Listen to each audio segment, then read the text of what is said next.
Welcome to Camelot Castle and the Round Table. This evening we're going to be discussing a man who has become loved and hated, admired and envied, the length and breadth of this world, and probably talked about more than any other personality over the last 12 months, Donald Trump. Donald Trump continues to dominate. Thousands of all people. the way around the convention Biggest center, crowd today. surging in the polls. Far out. More than double. 20,000 people in Dallas, 35,000 in Mobile, Alabama. This whole arena packed, and we're sending people away. We're winning in Iowa, New Hampshire, South Carolina, North Carolina, Florida, Texas. It's been wild.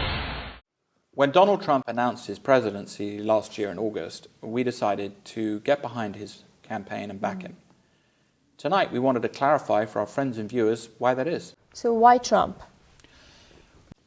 It boils down to food. What very few people realize is that originally the founders of the United States put in place a law to ensure a 3-year emergency food supply for every citizen. Mm-hmm. In the 60s and 70s, the government started to sell off that food supply. Mm-hmm. How many days food supply do you think there is in America today in the case of a national emergency? Probably 6 months to a year, which would seem logical. It's 3 days. Wow. Now, have you ever seen videos on YouTube of what occurs on Black Friday, which is a shopping day Have in indeed. America? They're dangerous. Right. Exactly. Just imagine what would be happening at the supermarkets in the United States during a state of national emergency in a country that has a Second Amendment, which I fully support, where there are more guns than there are people. Riots. That's right. The American people are essentially armed. That's So right. it doesn't take much of an imagination to understand what would happen in that country were there to be a financial crisis. We can all imagine it. It's brutal. Now, the question then becomes, is you hear about the debt ceiling. Mm-hmm. You hear about $19 trillion worth of debt. You hear that there's going to be $21 trillion worth of debt when Obama leaves office. At some point, there will be a crisis of confidence if you continually keep printing money.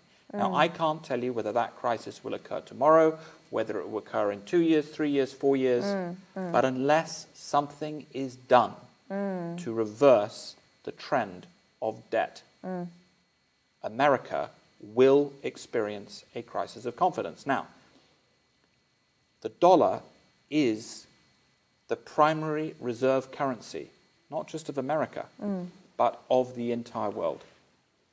So a crisis in the dollar and a loss of confidence in the dollar would make the messes in Rhodesia, in Brazil, 1930s Germany, where you saw horrific hyperinflation of the currency and a total debacle. You had people trying to pay things with wheelbarrows of cash.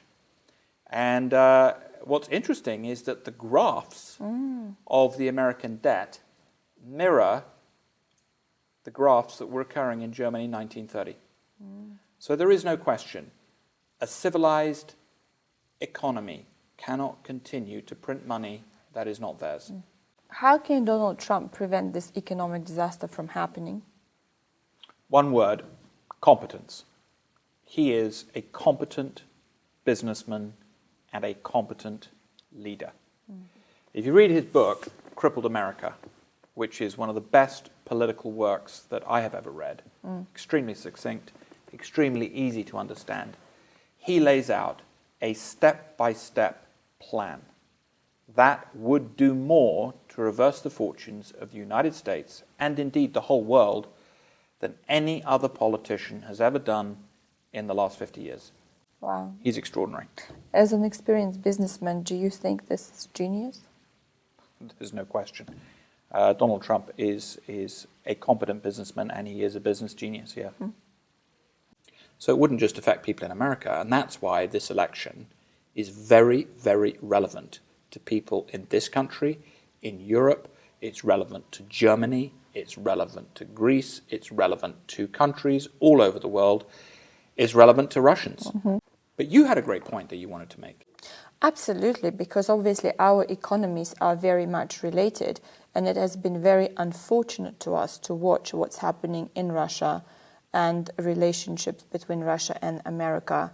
And that's why we are very excited about Trump possibly becoming a president, because as I see it, he is the only person who is able and capable and, it looks like, willing to get on with Putin and bring something productive and positive that could materialize between the two great empires. And this is a real opportunity to end Cold War for the first time, for real.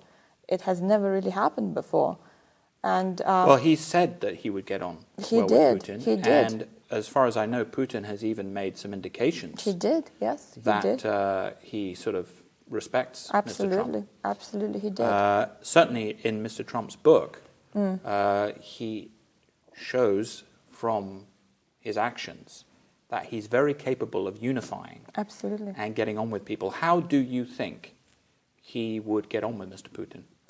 Well, I think he is, first of all, a businessman, and he is a productive person. So what matters to him is products. And I think this will translate in his foreign policy. That's right. And what sort of feedback have you been getting from our contacts and friends in Russia about Mr. Trump? Very, very positive. Very positive. I mean, he's the character who has been respected for a very long time in Russia, even before his political campaign. He's been really an icon for the Russian people and a positive example of American dream. Well, I think Russian people respect strength. They do. And I think American people do too. As many people know, we own newspapers in former Soviet countries, and our readers have been very supportive of Donald Trump. Our people are very excited about the possibility of having a new leader in America who can finally get on with Russian president and bring about prosperity and make everybody win. And that is what we like about Donald Trump. Donald Trump is all about victories. And I'm absolutely sure he can bring victories not only to America, but to the rest of the planet. And that is why I really encourage all American citizens to vote for Donald Trump and make America great again.